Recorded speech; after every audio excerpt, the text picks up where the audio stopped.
What's up guys? John Mangus ng Kicks Mo to, and yeah, I'm still here in Baguio. And good news, my baby was delivered just recently, actually the other day. And okay naman siya.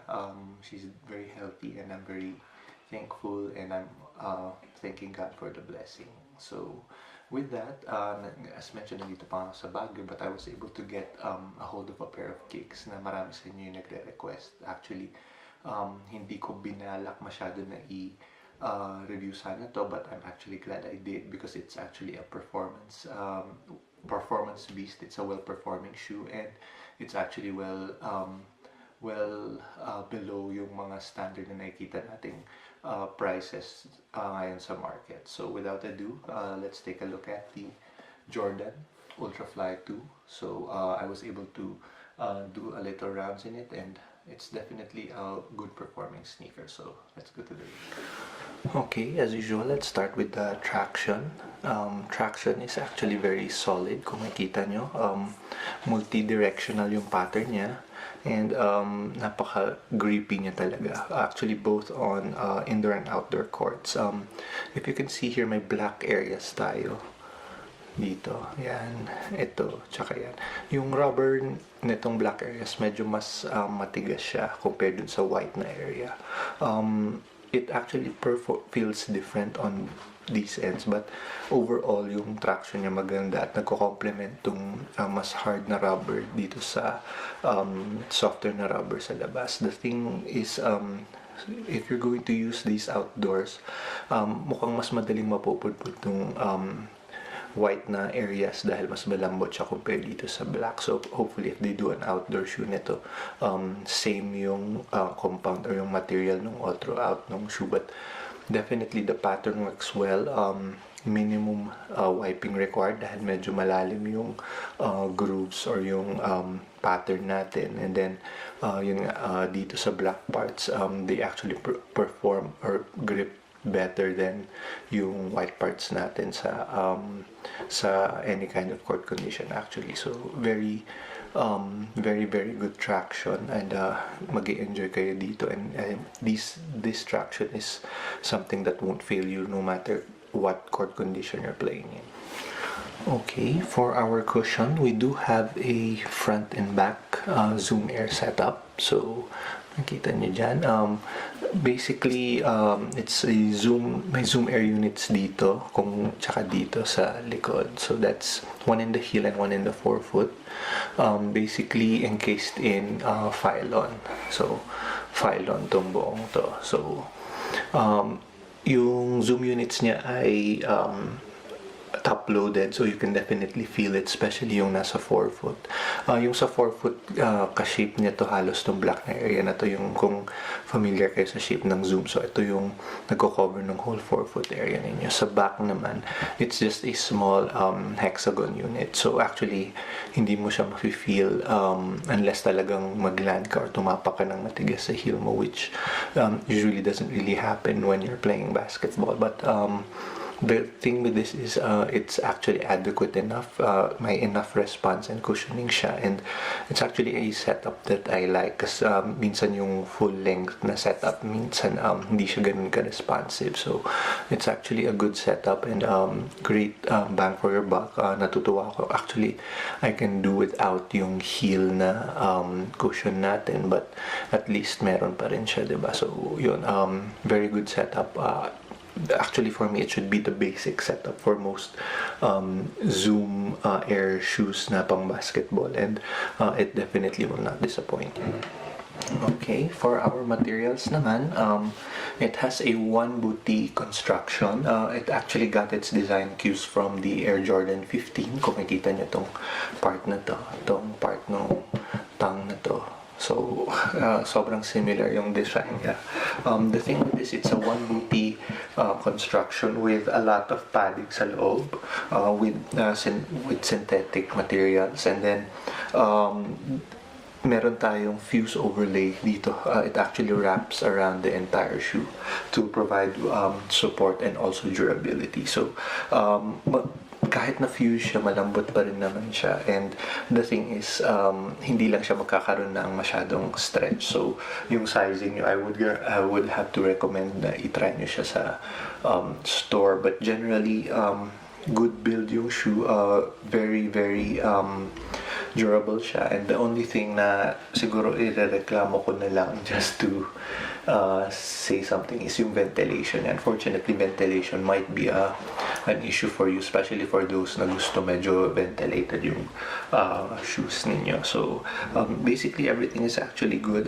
It feels great, and yun nga lang, may break-in time kasi sa simula medyo matigas yung fuse material natin, but eventually it will break in and it will become a lot easier on your feet when naglalaro kayo. So this is a shoe actually that I would actually recommend that you could continue and keep using it kasi the more you use it, the more na mas gumaganda yung pakiramdam niya. So yun yung materials niya. Basically, yung booty construction niya nga, as I mentioned, it's a bit of a textile na material dito. Tapos tsaka nakapatong yung fuse natin. So actually very good. And then yung Jordan logo natin is parang rubber siya, rubber na glossy. So overall, feels great. The more you wear it, the more na pipiliin nyo siyang panglaro. Okay, so for fit and support naman natin, it actually fits true to size. So if you wear yung size 11 sa Nike, I would recommend you get your normal size 11. For wide footers, mahihirapan kayo dito. Hindi ko siya recommended sa inyo kasi not only does yung forefoot material natin na mostly fuse hindi nagbibigay ng stretch, mahirap rin siyang suotin dito sa ibabaw kasi hindi nagbibigay, wala siyang regular tongue kasi one booty construction siya. So mahirap siyang isuot if yun yung titingnan natin. So wide footers, I'm not sure if I would recommend this to you even if you go half a size up kasi baka mahirapan kayong gamitin siya. And then for other support features naman, of course, we have an internal heel counter. Mafe-feel mo dito sa loob, may internal heel counter tayo. We do have cables, yung standard na ginagawa ng Jordan recently sa kanyang lacing system. And then of course, meron tayong outrigger. Medyo makapal-kapal na outrigger para bigyan ng wider base yung sapatos at hindi kayo mag-tip over. So yan, makita niyo yung outrigger dyan. And then, ito, if you can see this part as well, medyo tumataas siya dito.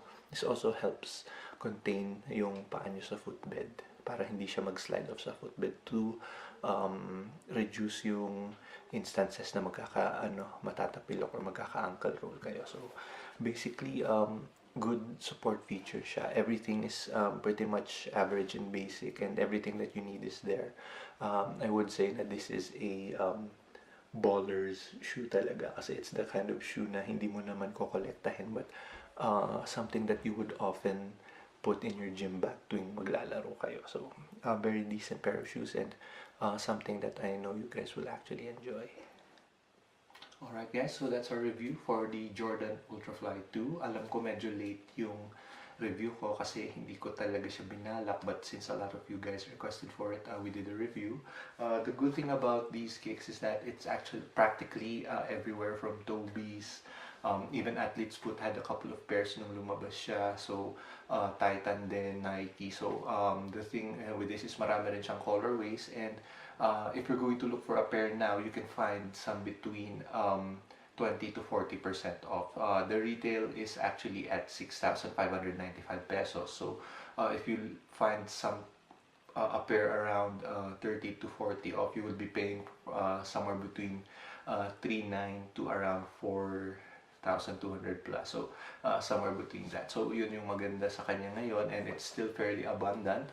Yun nga maganda dahil yung price point niya medyo mababa, especially compared to some of the more performance shoes like yung mga KDs natin, even yung sa Hyper Dunks natin na mid and high. I would still actually recommend these to you guys for that price point, and especially na may mga off na siya ngayon. So if you want, you can actually take a look at yung sa Titan. I know yung mga unang colorways nito is actually already at 40% off dun sa mga outlet stores niya. So yun, I hope you guys check it out. If you guys have a pair, leave me your comments or tell me about your experience with the Ultrafly 2. Basically, something that I would recommend most of you guys, yung mga nagbo-ball dyan day and night, hindi naman day and night, yung mga regularly naglalaro weekly. So it's a good pair to have in your rotation kasi reliable siya, the price is good, and mostly maganda talaga lahat magpo-perform yan sa'yo. From cushion to traction, and even the materials, kahit medyo for some people baka medyo cheap kasi hindi nga siya knit or hindi siya engineered mesh or something like that. Mostly fused and synthetic material siya, but it actually works very well, and I can tell you guys can rock these outdoors. So yun, hopefully you guys would enjoy the review, and I hope this helps sa mga nag-request na i-review tong shoe na to. I hope it helps for you guys to make a decision sa pagbili ninyo. So there you have it, guys. Thank you for watching, and I don't know when I'll be back in Manila, so you guys will have to bear with yung setup ko ngayon. Wala kasi ako dun sa regular place kung saan ako nag-shoot. So thank you, guys. For those who are new to the channel, please subscribe to the channel, and also you guys can visit me at kicksmoto.com. I also have a Facebook, Instagram, and Twitter account. So thank you, guys. I'm not sure which kicks I will be reviewing next because dito sa Baguio medyo mahirap maghanap ng mga pairs ng kicks dito, but I'll see what I can do for you guys as long as I'm here. So thank you, guys. Remember to leave your comments if you want to me to take a look at any kicks, and if you well, if you're in Baguio, then let me know, maybe I can play with you guys or something like that. So thank you, guys, and peace out.